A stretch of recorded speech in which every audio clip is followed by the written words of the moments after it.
Almost everyone shopping in this segment makes the same expensive mistake. Most horsepower mods are wasted money. A few are not. We are walking through 15 of the easiest, most cost-effective ways to actually increase power in a normal car. The list works for naturally aspirated engines and turbo engines, with a clear note when something only applies to one or the other. Side note, dyno before, dyno after. If you cannot prove the gain, you did not really get one. Before bolting on anything, do the simple stuff. Fresh spark plugs, a clean air filter, good fuel of the correct octane, healthy ignition coils. Many cars feel 10% stronger after basic maintenance because they were down on power before. Skipping this and bolting an intake on a tired engine wastes money. Get the baseline right first. A real high-flow intake gives a small but measurable gain on most cars, especially when paired with a tune. The cheap eBay version usually loses power because it heats the air and disrupts the airflow sensor. Stick to brand names with real testing. On forced induction cars, intake gains are smaller without supporting changes. On naturally aspirated cars, the sound improvement is sometimes bigger than the dyno gain. That is fine if you are honest about it. One extra practical note for banned road cars: build a small buffer into every car decision. Buffer money for first-year fixes, buffer time for inspections, and buffer patience for finding the right example. The buyer who walks away 3 times before saying yes usually ends up with a car that makes them happy for years. The buyer who buys the first thing they see often spends the next year fixing it. Not glamorous advice. Very effective. One extra practical note for banned road cars: build a small buffer into every car decision. Buffer money for first-year fixes, buffer time for inspections, and buffer patience for finding the right example. The buyer who walks away 3 times before saying yes usually ends up with a car that makes them happy for years. The buyer who buys the first thing they see often spends the next year fixing it. Not glamorous advice. Very effective. A good exhaust system reduces back pressure slightly, sounds better, and can give a small power gain. The bulk of the experience is sound, not horsepower. Avoid loud junk that drones on the highway. A quality exhaust is built for flow and tone, not just volume. Pair it with a tune for the real numbers, especially on turbocharged cars.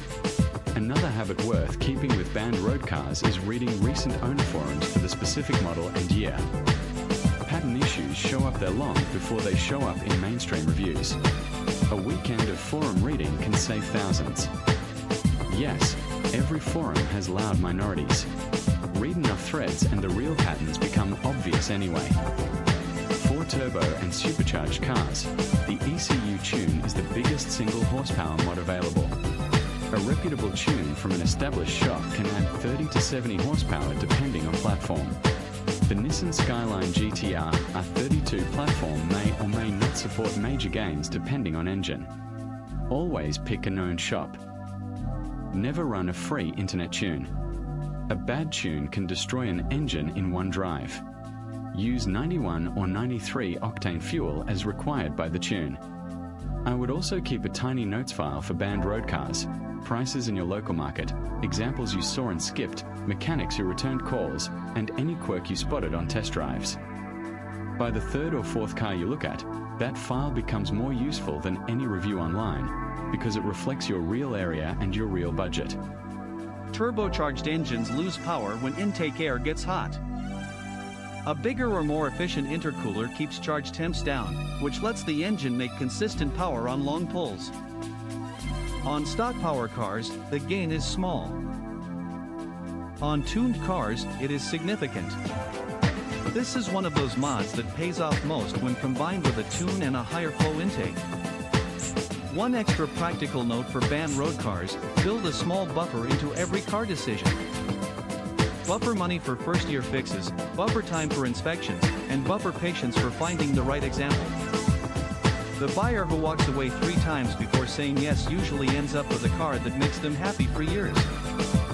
The buyer who buys the first thing they see often spends the next year fixing it. Not glamorous advice. Very effective. On On many turbo cars, replacing the restrictive stock downpipe unlocks meaningful gains, especially with a tune. Be aware of emissions law in your area. A catless or test pipe downpipe may be illegal on the street. A high-flow catted version exists for many platforms and stays legal in many regions. Always check local rules before installing.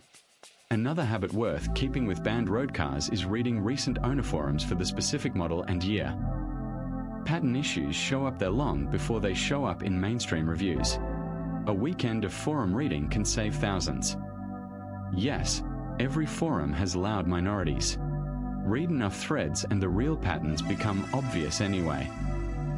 Higher octane fuel allows more aggressive ignition timing. On cars designed for premium fuel, using regular costs power. On heavily tuned cars, larger injectors, a better fuel pump, or both become necessary to deliver enough fuel for the boost.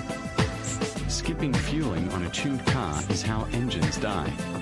The most exciting graphs come from properly fueled cars, not from squeezing more boost out of stock fuel hardware. I would also keep a tiny notes file for banned road cars, prices in your local market, examples you saw and skipped, mechanics who returned calls, and any quirk you spotted on test drives. By the third or fourth car you look at, that file becomes more useful than any review online because it reflects your real area and your real budget. On supercharged platforms, a smaller crank pulley or larger blower pulley spins the supercharger faster, increasing boost. Combined with a proper tune, gains can be substantial. This requires supporting fueling and good belt tension. Without a tune, this is not safe. With a tune, it is one of the cleanest mods on supercharged engines. One extra practical note for banned road cars: build a small buffer into every car decision. Buffer money for first-year fixes, buffer time for inspections, and buffer patience for finding the right example. The buyer who walks away 3 times before saying yes usually ends up with a car that makes them happy for years. The buyer who buys the first thing they see often spends the next year fixing it. Not glamorous advice. Very effective.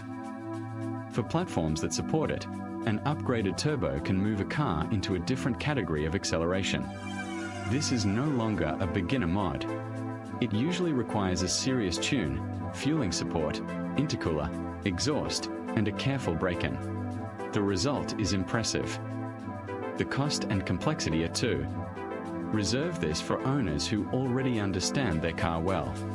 Another habit worth keeping with banned road cars is reading recent owner forums for the specific model and year. Pattern issues show up there long before they show up in mainstream reviews. A weekend of forum reading can save thousands. Yes, every forum has loud minorities. Read enough threads and the real patterns become obvious anyway. You cannot add power for free, but you can effectively gain it by removing weight. Spare tyres, sound deadening, heavy aftermarket parts, and unnecessary cargo all matter. Power to weight is what feels fast, not horsepower alone. A car that loses 100 pounds feels meaningfully quicker without a single engine change. This is the cheapest mod on the list, and the most ignored. I would also keep a tiny notes file for banned road cars, prices in your local market, examples you saw and skipped, mechanics who returned calls, and any quirk you spotted on test drives. By the third or fourth car you look at, that file becomes more useful than any review online, because it reflects your real area and your real budget. 4 real horsepower gains. Maintenance first, then tune-led mods, then supporting hardware. Avoid placebo Bolto NS that look loud but do nothing. The Nissan Skyline GT-R R32 platform rewards a thoughtful build, not a shopping spree. 15 mods are plenty. Pick 3. Do them well. Drive the result. What is the best horsepower mod you have ever done? Dollar for dollar. Comment below. Subscribe so you do not miss the next car breakdown. Real horsepower is earned with planning, not just shopping carts.